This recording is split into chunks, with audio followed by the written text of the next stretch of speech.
Welcome back, everyone. I'm your host, Joan of Angels. This is a Portal to Ascension production, and we do online and in-person events. And if you want to know what's happening and what's current for Portal to Ascension, just go to portaltoascension.org, and you can see all the amazing events that are occurring. So, have you ever felt like there's a deeper story behind your history? One that's been hidden, distorted, and buried? And you can almost feel it rising to the surface again, that disclosure, transparency starting to happen. Well, today we're going to be diving into timelines, truth-telling, and the reclamation of our sovereign human potential with our amazing guest, Laura Eisenhower, who I'll bring on in just a couple of minutes.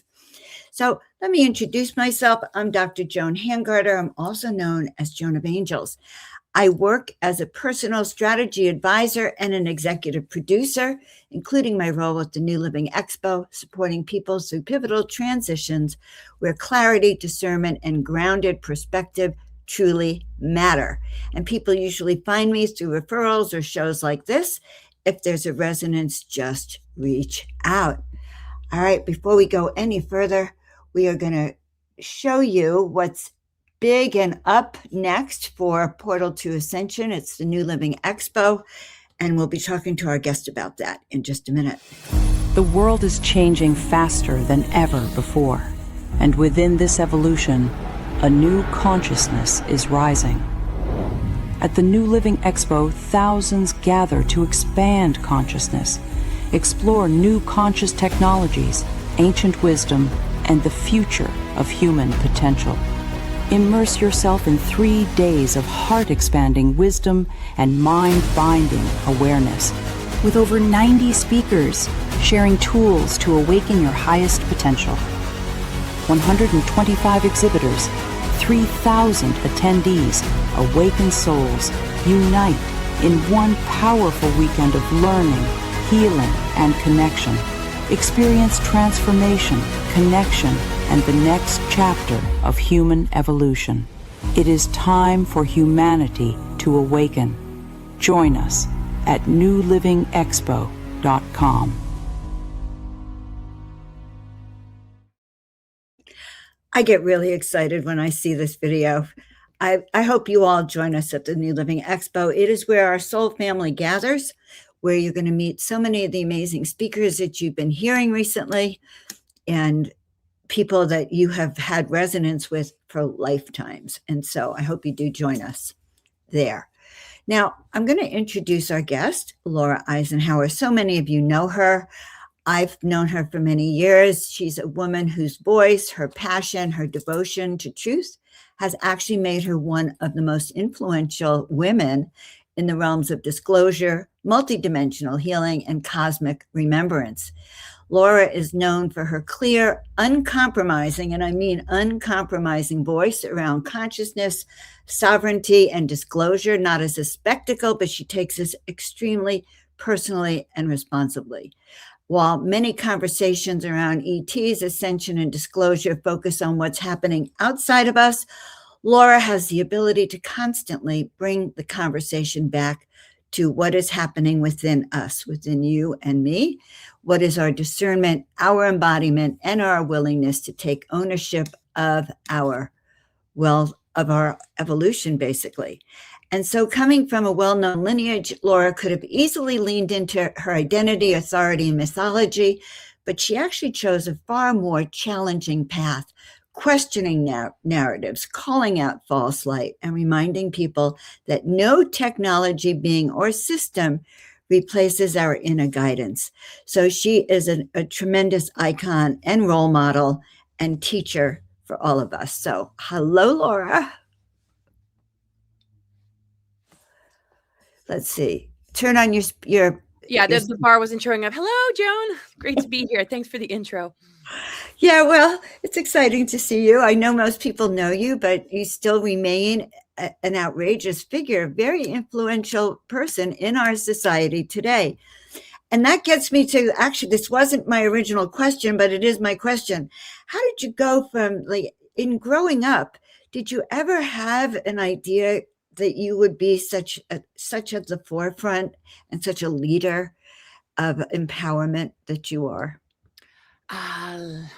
I've always known I have a mission from when I was a child. I didn't know what it would look like, though. It was just this urgency and this overwhelm that I was constantly managing. And most of my path, though, or a good portion of it, was dealing with the targeting, this whole recruitment to go to Mars. It was really influencing things and how they were unfolding throughout my life. So I had to get a grip on that and understand where that was coming from. I had to trust my inner voice, the guidance that I was getting. And I was just, connecting dots and trying to figure things out. And the mission was just to not be taken and to anchor and ground my energy. And, but it was always framed around, the mother energy returning, the balancing of the masculine and feminine, awakening sacred union and dormant DNA. And I had all those concepts, but I never really imagined that it would be, a speaker thing, or I would be on camera a lot, or I would be going to events. But I kept having this sort of inner knowingness and some kind of communication that was always saying to me, you will find your people. There are other people, doing similar work. We're all going to find each other. So I was thinking of it more as a community thing, which comes with us all gathering and having these kind of conversations, because it stretches out to the whole planet and humanity being a part of this greater conversation that we're dialoguing about. It's about all of us. So yeah, the first part, or up until my 40s, was just to not die or get taken. That's quite a mission all on its own. Yeah, that was the mission right there. Just don't go to Mars, hold your ground, live your truth. And my children played a huge role in my capacity to do that because of my love for them. But yeah, so I just keep showing up and just being me. But yeah, I didn't have this full picture of being more out there publicly, I guess. I don't think they give us the whole picture because they don't want us to run away. Right. I know, right? No way, right? Right. So we don't run away. But I remember first hearing you were, I think that had just happened with Mars. And I've seen how you've evolved over the years into a real important figure and a mentor for many people. I just want to acknowledge you for that. Yeah. But tell us then a little bit, I think, let's start talking about how you really feel about all of this disclosure, this false disclosure, the narrative hijacking that's happening, and how they're trying to justify surveillance and all sorts of things on us in the future. What are your thoughts on all of that? Why is this happening? Yeah. There's a lot of different scenarios in the way the New World Order might show up. And there's weaponization of technology that we've seen. And that's what the deep state has been doing, is weaponizing technology that could actually help us. So the question is, are there benevolent beings and humans behind what's happening, on a larger picture world stage level? It's not dependent on them, but, obviously it is an important aspect to it all. When you don't know who you're voting for, when you don't know if their hands are tied, if you don't know how involved or complicit they might be, then we're constantly consenting to something that could further enslave us or harm us. And I think the times that we're in are showing that is dismantling. And it's coming through the people. It's coming through victims telling their stories, SSP experiencers sharing what they're remembering, and people just standing strong in their truth and the work that they came here to do. I've always used the word mission. And really, it's sovereignty, it's truth. And anyway, so when we look at things like surveillance or the use of some of these, technologies, we can see how surveillance has helped solve many, many crimes. What's caught on camera, people getting duct tape from the Walmart that later connects to a receipt that was found, gets somebody off the streets that would otherwise be harmful, right?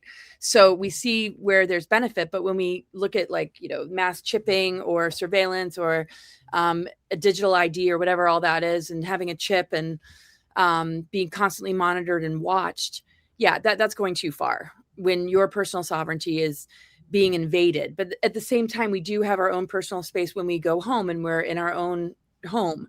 So if it's for the benefit of catching child traffickers and pedophiles and criminals, great. I don't mind. Like, hi, we there's mirrors in and ways to monitor people if they might be shoplifting at stores, this and that. But when it's really for, enslavement and hive mind and further infiltration and transhumanism agendas, then we're dealing with something completely different. And I really feel that the human soul that's grounded and anchored in truth will stand by that energy, and it dismantles dark weaponry. The dark weaponry requires us being in a low vibration so that we're easily siphoned and harvested from. And of course, we're going to dip down into low vibration, but are we making decisions from that low vibration? Are we acclimating to that low vibration as a way of life and a way of thinking? Or do we recognize it and correct it and bring it back to a higher level? So if we're functioning in divide and conquer and fragmentation, unhealed wounds, and we're constantly looking outside of ourselves, then it's easy to separate us further and further from that soul and trick us into something that, can, greatly compromise us. And I feel like enough of the population does not want to go down that road. And any individual that does not want to go down that road is going to manifest somehow that ascension timeline. And it's not about will you arrive there? It is the fact that you are the ascension timeline when you begin to deprogram and break down all the things that distract you and pull you away from your soul. Because truly, ascension is being soul-centered.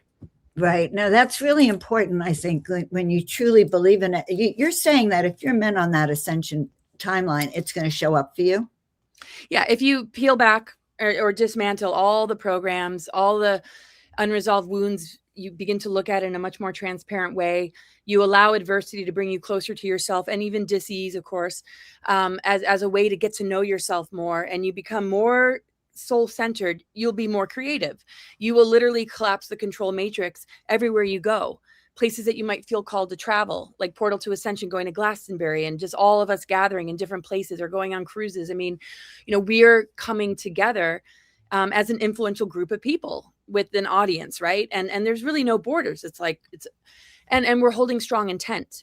We're discerning. We share information. We share resources. We share insights and epiphanies and research. If I didn't say that, so when we do this in our own lives, when we're just really doing that inner work, we change the energy field around us on the planet, in our local communities. We do grid work in the locations that we live, because if we're dealing with grids that have been put in reversal because of dark technologies that have created reversal technology, and we're not buying into the program or the latest psyops or false flag to hook us in even more to sort of this problem, reaction, solution, tendency or trigger, then we're literally collapsing it, because we are the override. We are an override technology on a biological level. So that makes it a lot harder for an artificial timeline to exist if you are living your truth. And, truth is not just facts. Very often facts are up for question. It's living your truth, being honest with yourself, being true to yourself. That's everything.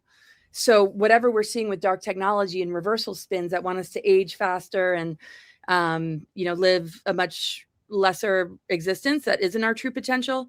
We're very vulnerable. Fragmented individuals in a fragmented humanity, anything out of balance attracts archons and entities and dark agendas, because you're not fully embodied. So this is the process of awakening for us all.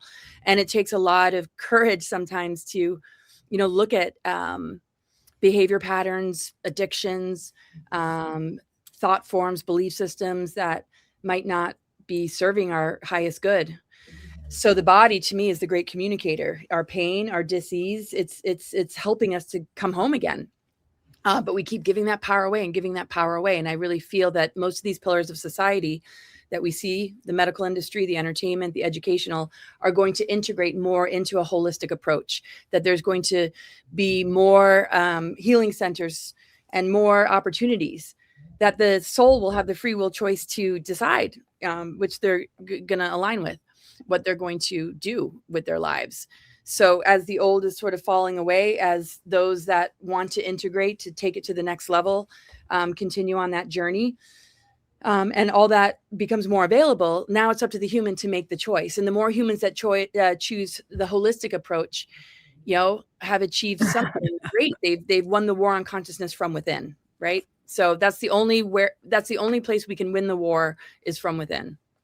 Right. Well, first of all, I think it's a major miracle that so many of us are actually waking up, given the force of not waking up, that power of how much they are really trying to make sure we don't wake up. So it's kind of like a game. When I look at it from above and I look down, it's like we have no memory, and it's a race. The race is on for us to get our memory back quickly enough to step into our power, which is needed right now in 2026. Yeah. And the thing is, the physical body stores memories that have become unconscious. So if there's a hidden trauma and it was never expressed, never processed through, never, no emotional release, the body, it shows up in the body. So it's all there. And that's why, dis-ease and adversity, when we speak to it, when we talk to it, when we get to know it, can help us to recover, memories. And that's why, when people do like hypnoregression or really go deep, all of a sudden they're going back into a galactic war or the Orion Wars or the it's like, whoa, we're much bigger than we thought. We're going way beyond Genesis here. Right. Yeah. Well, I think that's what makes us powerful. These memories do start to come back, and they're necessary. So I think this is really interesting. We're at the beginning of 2026, new beginnings, the new awakening, the new life, New Living Expo. So what do you see happening, or things that we need to watch out for in this coming year? Well, I mean, all sorts of scenarios could possibly play out. I guess what we should watch out for is just being hooked into something that takes our creative energy. Saturn and Neptune in Aries, in a conjunction, 0 degrees here very soon, is an opportunity to have the law of structure, which is Saturn, be a container for the multidimensional. Before, Saturn was acting like a lid, a frequency fence, a seal that was preventing us from truly connecting with source, our creative imagination. Not to say that a lot of people haven't been, through music, through art, through meditation, but as, a collective or it's something easily maintained, it's been kind of difficult. Now humanity's ready to step into that. But there's going to be all sorts of falsities, because the shadow side of Neptune is illusion, is projection, is lower astral realms, and self-undoing, addiction spirals.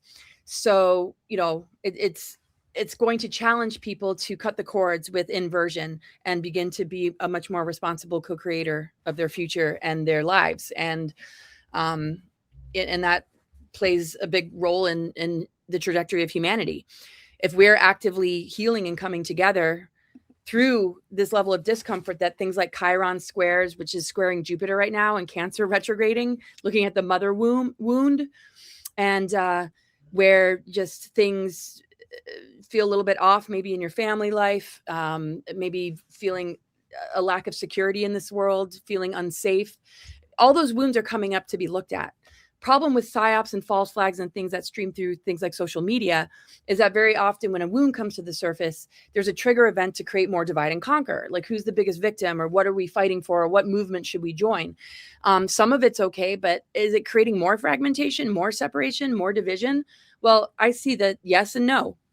So what I see in this year ahead is more conscious healing coming from a greater sense of unity consciousness, that we don't want to be a fragmented humanity, that we can take it upon ourselves to begin to do this work. And someplace like New Living Expo is perfect environment. You got all the healing tools and modalities, benevolent beings, and embodied humans, incredible information that's truly inspiring. And it's just, you just feel love. You feel love. And, Neil's been holding this container for so long, since 2010, 2011. And it's just so great to see him, hosting this. And it's been incredible the years before, with Ken. And it's just so great that Portal to Ascension has such a big part to play. I think it aren't they the new owners or something? Anyway, or Neil, right? So, that's just wonderful. And this is the thing. It's like, my presentations have a lot to do with the weaponized zodiac, how some of these aspects are encouraged to stay in an unconscious and lower reactive triggered space. So yes, the trigger might happen, but what are we doing with it? We're not going to get that easily unless we just really are more coherent and more able to respond with spiritual maturity. So that's why, I just really feel with Saturn conjunct Neptune, the container of Saturn, the law of structure, holding the multidimensional means that the dreams and visions become a reality. Saturn rules reality. But if we've been handed an inverted reality or a script that is based in, psyops and false flags and engineered events, the challenge right now is to discern the difference and understand the difference. I see so many news stories that are literally all AI, that are trying to be as real to life as possible, but they're not real. You can just tell. There's nothing wrong with, I don't feel like there's anything wrong with the art or, using ChatGPT or working with AI, but when you're being tricked into something artificial, that's the danger. But that's always been the danger with any politician who doesn't tell the truth at the same time, right? It's just taking on a new form as the technology becomes available, even though it's been around for a long time. So, the outer planets are all in harmony with each other. Pluto, Neptune, and Uranus. So the awakening is here. It's forming harmonious aspects with the Saturn Neptune. So the container of Saturn is moving out of inversion of tyranny, control, outer authority, and becoming more about our own internal authority, where we need boundaries, where we are protecting our creative energy and our creative channels from being infected by propaganda and narratives. So that is going to be huge. And a lot of breakthroughs are going to happen. And things are shifting and changing, but we have to be resourceful. We have to be very, very careful of a constant survival response and going into survival mode. We're very powerful manifestors. We're dreamers. We're working with the energies of cosmic and natural law and Mother Earth. So communities are going to strengthen. And I just feel really, good about the year ahead. The North Node's in Pisces, South Node is in Virgo. The eclipses are going to be activating that nodal axis. So the South Node, Virgo, is Mercury. How does the mind talk to the body? That's another earth sign. So if the mind is speaking programmings to the body, more than likely you're going to feel it a lot more now as things accelerate. You're going to feel the pain more. You're going to feel the constriction more, but it brings about a breakthrough a lot quicker. In a lot of ways. So maybe, mini crises or bigger crises happen, but they're exactly what a person needed in order to have that breakthrough. So the South Node we're reflecting upon, the North Node we're integrating. So the integration of polarity between Virgo and Pisces being ruled by Neptune, is literally the anchoring of heaven on earth. And it happens in our physical vessel. Are you, capable of manifesting your dreams and visions? And if not, why? Let's get to the bottom of it. Let's look at the roots of it. A lot of times it's negative self-talk. I can't have that. I'm not worthy. But people don't sit there and dialogue with their inner voice and even hear that that's what they're saying.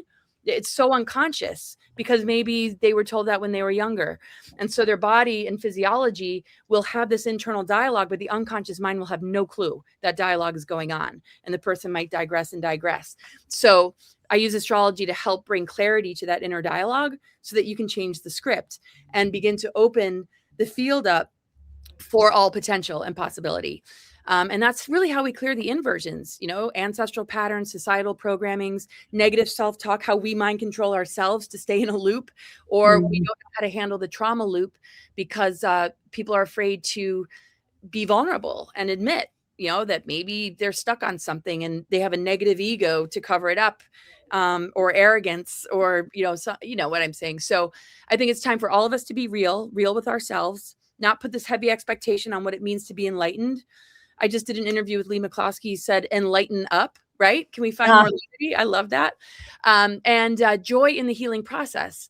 When we went to the doctors as kids, or it was always a scary thing. Healing is beautiful. It's self-discovery. So places like New Living Expo, and what Neil has been doing, is definitely a community of people that love to bring fun to the healing journey. Right. And even remind us that, we're destined to be on this journey. To me, it's coming back to a sense of who I am and being with people that I just love just because I love them. And somehow I know that we're connected. So what are your thoughts maybe on UFO disclosure then? Right. How are they going to manage that?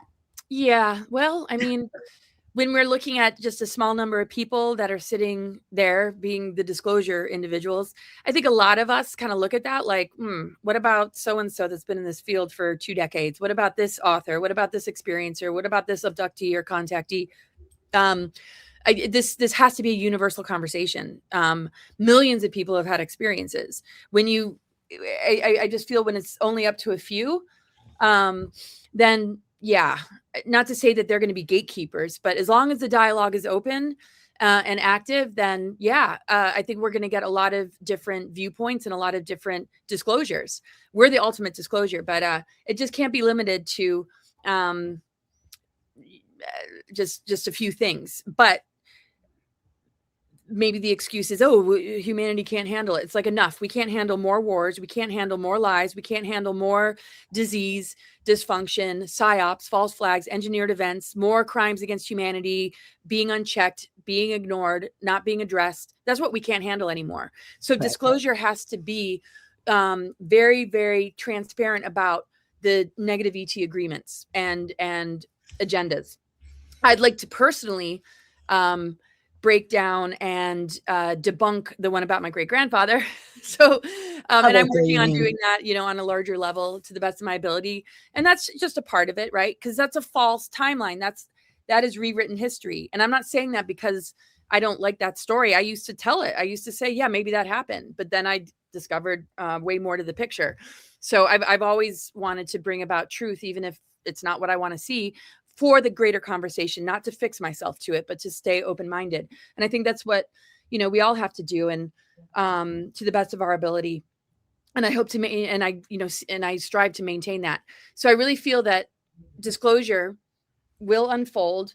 And a lot of us, if we see that the conversation isn't vast and as large as it should be, that we push for that. We push for free energy. We understand the technologies that are being used and how they've been weaponized against us. I think it's just going to take many, many voices. And I feel humanity needs to know before they're energetically entangled in the next wave of some sort of ridiculous psyop. The chances of like a fake alien invasion and a psyop that is going to be the kind that we've seen in the past, or the next level of it, but even more enslaving, I think is kind of unlikely. But we don't want to just say, oh, it's all being taken care of. It's all been dismantled. They cleared out the underground bases. We're all good. I think we have to be very, very discerning, very, very aware and hypervigilant. And is that the right word? Yeah. I don't know about hyper. I'm kind of hyper right now. So, and realize that all of us are a huge part of this dialogue. And I feel that disclosure should shine light on shows like yours, channels like mine, channels like Journey to Truth, Lily No, the list is so long. I don't want to leave anybody out. There are so many people that it's like, let's put it all out there. Let's put it all out there, because disclosure is the revealing of truth, revealing of what's been hidden. And there's not like one group of people or 3 people, 5 people, 6 people that can deliver this, unless it's like all of us. So that's what I'm pushing for. And when we see like Amazon and Netflix, there's a lot of documentaries about UFOs and ETs and crashes and abduction stories and hybridization, that it really is all out there. The question is, does humanity care? Do they want to know? It's not about if they're ready or not. It's all out there. The question is, do they care? Do they want to know? And in knowing, are you exercising discernment? So the only dangerous thing is if a person has not worked on themselves. You will not be able to distinguish between false narratives and truth. So I would just suggest that everybody gets as real as they possibly can with themselves, because you're going to need that. Your vehicle of discernment is everything in navigating these times. You know what? You're so right. It is that personal discernment, and many people don't have that. Many people give that power over to other people. So in this awakening process, Laura, which is spreading, like what percentage of your humanity has kind of started to wake up that you would guesstimate? It's a guess. Gosh, that's a really, really hard, because there's different levels of awakening. There's the heart awakening to divine embodiment, but they might still politically or, on a societal level buy into certain things, right? Then there's those that can see through all of that, but they might not be the nicest person and might be pretty toxic. So, there's varying degrees of what awakening feels like. It's multifaceted. So some are awakening in some areas where others aren't awakening in others. I feel like one of the most important things we can wake up to is the need to be more spiritually embodied, to have, more compassion and more understanding for your fellow human, to, seek more balance and justice in the world when it comes to, people not getting their needs met and the imbalances that are out there. Really honoring sacred union and the Christos Sophia and understanding all of that is definitely important. People wrapping their heads around, ETs, the multidimensional nature of existence, the history of our planet, our galactic history. That would be really great. But, sometimes an embodied heart-centered person has already achieved the awakening of that integration of polarity, and that might be almost like too much. So I feel like the heart coherence is one thing. And I sense that people in a lot of ways are coming together more than ever. And the polarization also is at such an extreme that people will eventually snap out of it because they'll realize that it's causing more harm than good, even to their physical body. Our physical body doesn't like that. For us to be in balance, what is balance? It's the balance of the masculine and feminine. It's the balance of, how much we work versus how much we rest. It's balance of our emotions and the way we treat one another. It holds, justice and harmony, the sign of Libra: justice, harmony, peace, balance. So I think the quest to find internal balance is really huge. So to me, awakening is not going along with a career or staying in a relationship that's toxic, or that asked you to be somebody that you're not, or asked you to compromise your integrity, or that is abusive. When you walk away from that, I feel like that's a form of awakening. Regulating your nervous system to feel more trust and faith in yourself and what you're capable of manifesting is a form of awakening. You're beginning to access your higher abilities, and you begin to notice more synchronicities and divine magic and flow. So, I mean, that is a personal journey that everybody goes through until they have those revelations. And sometimes it follows crisis and, things that go south. Sometimes, you hear people saying that's the best thing that ever happened to me. And somebody else's perspective, it might be the worst. It's all about perspective. So I would say 70% I'm getting moving more into heart coherence, and I'm getting 40%, 50% on disclosure related topics. And hopefully the two go hand in hand. The two really do need to go hand in hand, because if we're going to have disclosure, we want to connect with the benevolent, not the ones that are here to save us, because sometimes those are imposters. We want to connect with the higher dimensionals of our being and recognize that that they're not so foreign to us.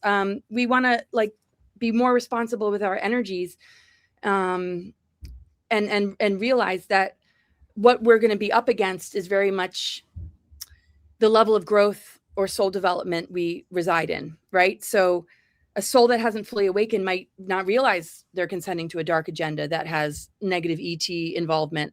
It doesn't mean that person's a bad person or unintelligent. It's just, we want to awaken to that to begin to cut the cords and take it down. Somebody really operating from their higher self and higher awareness, might feel a strong affinity with the Arcturians or the Guardians. And that might feel like their soul lineage or somewhere that they've been before. Just because we're in a human body doesn't mean we're fully human. I mean, we have a soul history that's vast. So yeah, I feel people are stepping more into that awareness, more familiarity with, the diversity that exists in the cosmos, in the universe, and how Earth is a place for it all to kind of find itself.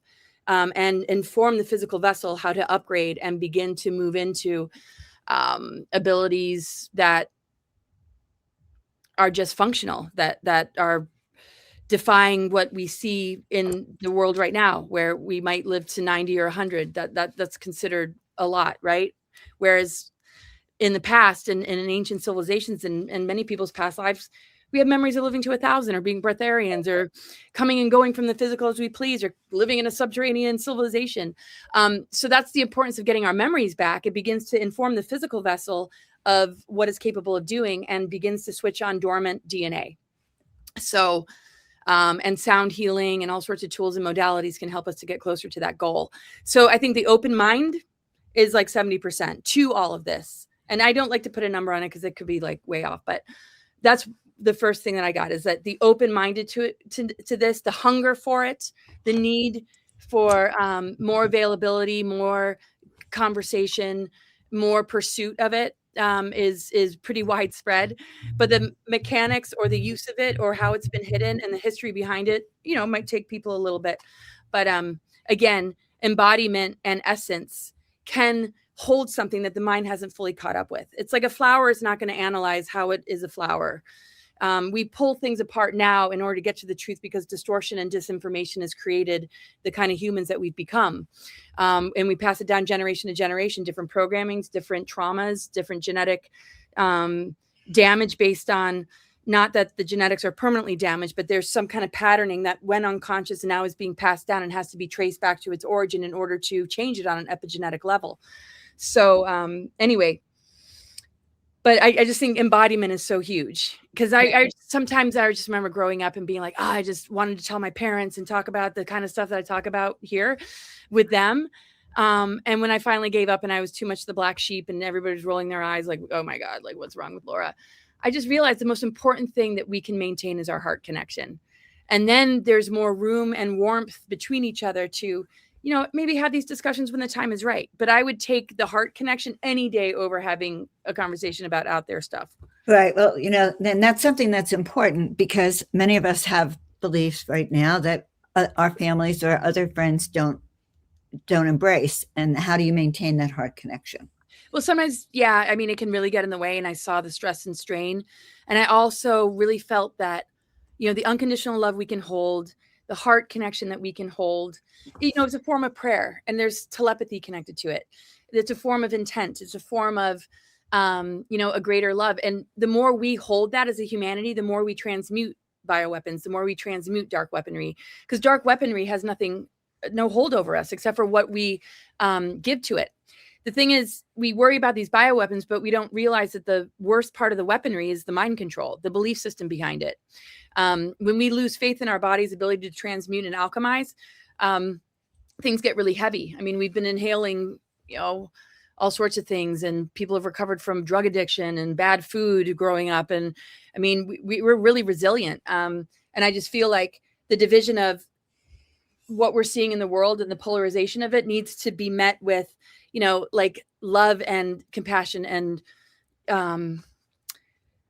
I just feel the return of the mother energy, the 13th sign, the fact that it's ruled by the ether, it corrects distortion, it corrects inversion, it corrects the upside down pentagram on a cosmic scale because it forms a perfect pentagram in the sky. And it's literally the mother's unconditional love returning to her body to reclaim her children, reclaim her body.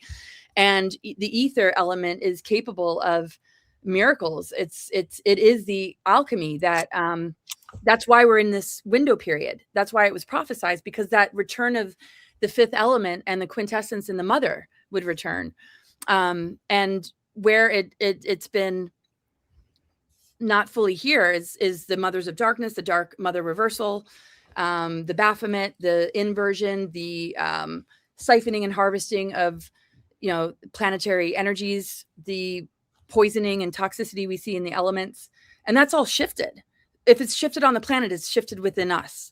So we're much more capable of dismantling dark weaponry and bioweapons than we can imagine. But we want the mother to intervene through us, through unconditional love, and just holding that field really, really strongly, to really fully anchor it in. And then I just feel like, people will step into that as well, and out of fear. And then when fear is gone, then all of a sudden, all sorts of things can shift and change. The availability, though, of different tools and modalities are certainly going to help. But I just feel we can help by not projecting on others that might not get what we understand. We might understand that we can't talk about it with them, but if we hold the love, then they're still with us. They're still on that timeline. And yeah. And I don't think, any of us were ever into casting out friends and family that don't agree with us. It was the other way around. Like, Right. like, what is wrong with you? Like, you don't care, And so, Right. and I just feel like you and me and others, we hold unconditional love will always be here. It's not about me being right and you being wrong either. It's just an energy field of love that I've had to give to myself in my past to recover from things that weren't healthy for me or good for me, that helped me to heal tremendously instead of the blame and judgment and guilt. So I just think across the board, love is a miracle energy. It's a great alchemist and transmuter, and the planetary energy is shifting. The body of this earth is dismantling the dark weaponry, the guardian founder groups, the souls that are here, the grid workers, people walking in their authenticity, collapsing these control systems and neutralizing the dark weapons every day and all the time is creating more change than we can imagine. So let's step into that and start to, feel a lot better. And I really do feel like the medical industries, the educational, the entertainment are literally going to step more into a holistic approach, work with, and if not, like, we have a choice not to work with them. Right. It's interesting to see the resistance that happens as people are becoming more awake to what's possible medically and what's been happening to them medically. A lot of time healing and what? On all levels, I think people are starting to wake up and starting to learn that their bodies are these living temples. You know, we've been separated from our consciousness and deliberately they would do that to us. And so people are coming back online. Yeah. And that's the thing. It's like either AI signals, either just belief systems that like yank you in and put you in an entanglement and a dependency bond that makes you reliant on that system that is vampiring off you.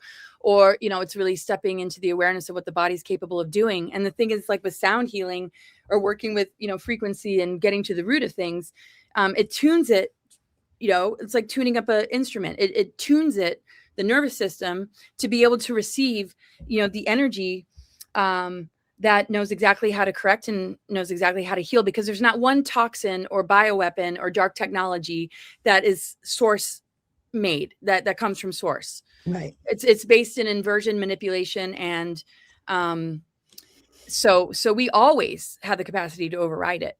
That's why there's really nothing to fear except for our own inability to open ourselves up. I mean, it's and this is what we're really learning is how to collapse that. And sometimes it takes a trauma imprint or being pushed to the edge to be able to access it.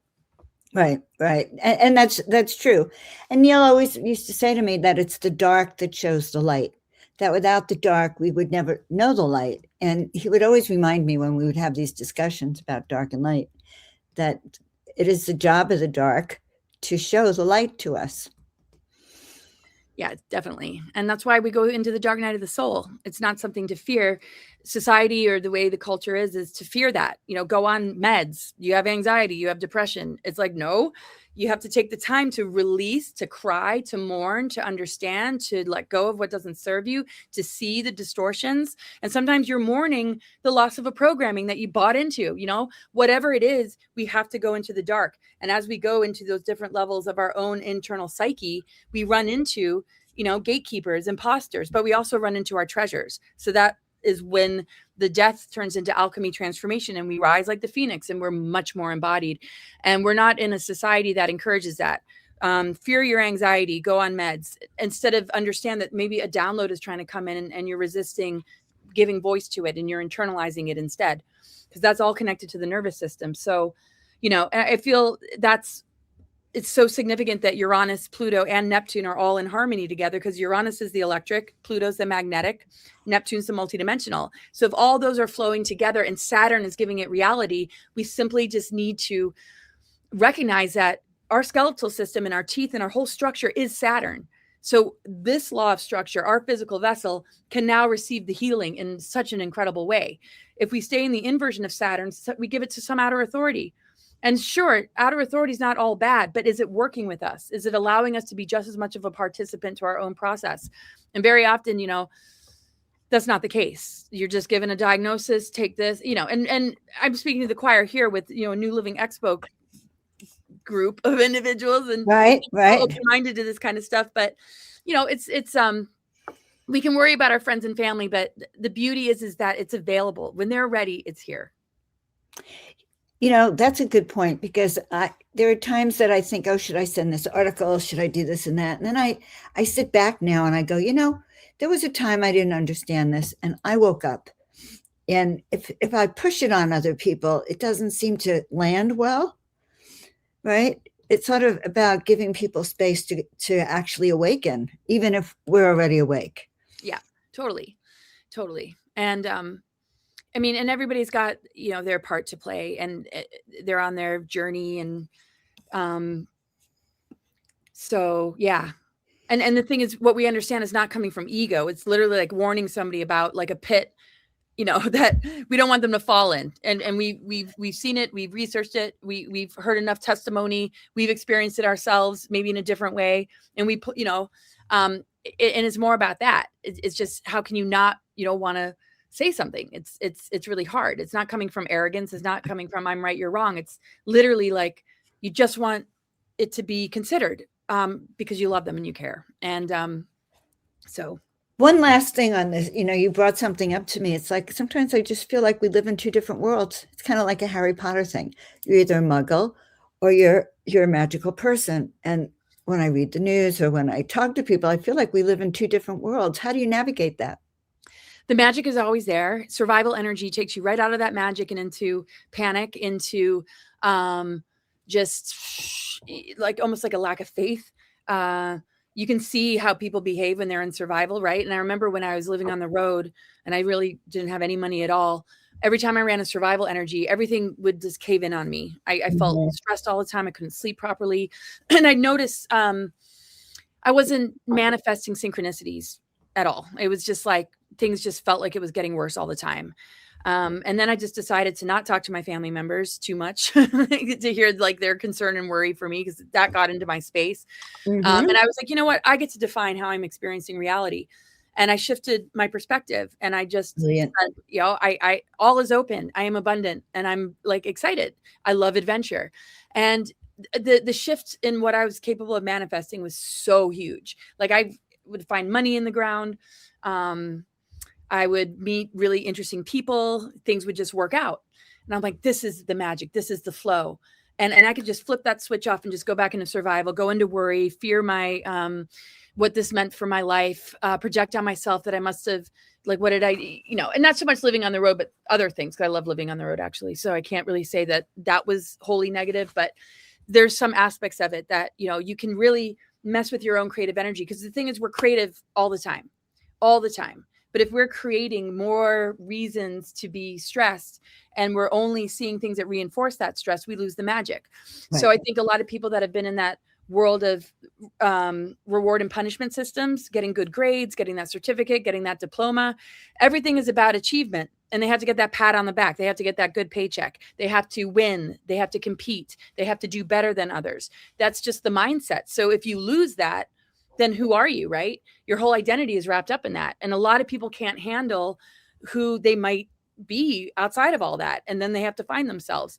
So sometimes when you're too attached, you lose the magic. And when you lose whatever you've attached to, then you're kind of lost. But then when you go deep and you find yourself again, you might thank God that those things didn't work out, because now you're on a magical path. Right. And the thing is, you can bring magic into all those places. It's not like it's void of it, but if you overly rely on it, then you might start to lose your integrity when it begins to ask you to do things that are corrupt, that are all about exploitation of humans, that is all about making money and not thinking about the souls that you're actually interacting with. There's a lot of institutions and careers out there that do that all the time. So I think we can maintain magic and flow and still interact with the world when we just stay in our soul-centeredness. Magic and miracles are not just like an anomaly for some people. It's literally an alignment. It's an embodiment, and it's there for all. But it takes snapping out of things, and sometimes people manifest situations to pull them out of life for a while, to find that magic, and some do, and some might just stay in an entanglement with the pharmaceuticals or the painkillers and this and that. But it's here for all of us, no matter how far away from source we get. Source never abandons, as we know. It's just up to us to walk our way back and know that it exists within us. It's our divine blueprint. It's what we've truly inherited from our true divine parents. This whole system is foster parents that have fed us a lot of programs and distortions that are not made of magic and miracles. So this, to me, is part of the awakening as well. Our capacity to be our own inner authority, determine what our self-worth is on our own terms instead of a reward or, something outside of us, and changing the energy of misfortune or loss or failure into a life transition, a transformation, a new opportunity. There's so many words and vocabularies and projections that we all pass around to one another. Families pass it down to their kids, friends pass it along to each other. And that's why the black sheeps that survive it all, have been able to drop those stigmas. If I couldn't drop those stigmas, I wouldn't be able to do what I do today, because I was like a loser, a failure, like learning disabilities, like the whole gamut. And I'm like, no, that's not true about me. I'm just going to go wander off and follow my heart and soul and the downloads, and I'll pay attention. That's what I'm going to do. Thanks very much. You know what? That is a good guide for everyone out there. For all of you out there, is just start paying attention to the downloads you're getting, just like Laura says. So I know you're speaking. Do you want to tell us a little bit about what you're going to talk about, New Living Expo? And are you on the cruise? Yes. Good, because I'm going to be on the cruise with you. So if you want to share a little bit about it, great. Yeah, sure. Yeah. So in intuition, downloads intuition, the internal intuition, higher self coming through. It's like we have everything we could possibly need to navigate the madness. So my presentations are a lot about that. I go to, kind of back into our galactic history, when the 12 signs used to be tones that became flames that are now archetypes, and how they've been, weaponized and put in versions, and how we still experience them, but we can begin to find the higher octave and flip the script, because the script that we've been handed is something conditioned into us that we mistake for our inner voice. So I'll go into that. I'll go into some disclosure things, some really awesome new information that I've come across. And I'll just, talk about the current astrology and what potential we hold. There's going to be a lot of new things coming through. I've done a lot of talks, and I think, this one is going to be, like a real experience. Because you can walk your way out of it when you bring conscious awareness to something that's already, existing. So the talks will really complement any sessions I might do with people. So I'll be offering sessions, and you can sign up while you're either on the cruise or at New Living Expo. And I just use it as a tool to get into that 0 point unified field. So disclosure information, and there's a lot that's preparing in my head already, so it'll be a surprise. But I think de-weaponizing this experience and understanding that we're the most advanced technology, and that we're the override frequency, and kind of the questions that you asked me, but more in depth, for sure. Beautiful. And what's Val4 up to these days? I've got some interesting insider information about a lot of stuff that I haven't even done videos about, that I'll bring into the presentation. So I'm going to kind of wait and not share too much. But so guys, you need to come to the Mystery School, cruise, New Living Expo, and join all of the events that we're doing, especially the ones with Laura. Laura, I love you so much. It's always fun to just connect with you, and I feel like you're a battery charger for us, because I feel like I just tuned in with you, and now I'm charged up, and I bet some of our audience. I feel that with you. Like I told you in the beginning, like sometimes even still to this day, I'm like, just being on camera, and I'm like, I'm with Joan, and I feel so good being with you too. So thank you. Well, that's a nice thing. And I'm looking forward to the cruise. I think the cruise is very intimate. And that is one thing I love about the cruise. I was on the Nile cruise with Portal to Ascension a few years ago. It was just like amazing. So this will be amazing, guys. So go to portaltoascension.org and sign up. And meanwhile, Laura, I just really want to thank you for being on the show. Thank you so much for having me, Joan. I really look forward to these adventures with you. Oh my gosh, so excited. Well, we have a few adventures. I'll get to see a little bit more of you. So thank you very much. Yay. Yeah. All right. Thank you, Laura. We will see you next time. Okay. Bye-bye. All right. Let's see. We're going to take you out right there. Well, that was so exciting. The key, guys, is you. It's your discernment, your commitment to following that voice within, and to live this destiny that you came here for. So I think it was a wonderful interview. Thank you, Laura, so much. We appreciate you. Thank you to everyone who's been joining these shows and listening to them. Your awakening, your life matters. Your visions matter. Your ability to awaken and step into what you're here to do is important. So remember, you can join us at the New Living Expo or the Mystery Cruise at Sea by going to portal2ascension.org. I'm going to put that up again. So just go right there. Up. And also, if anything that we've been talking about resonates with you, if you have a desire to awaken to who you are and learn how to use your discernment, I invite you to join me at joanofangels.com. And meanwhile, though, expect miracles. And remember, you were born for this. See you all next time.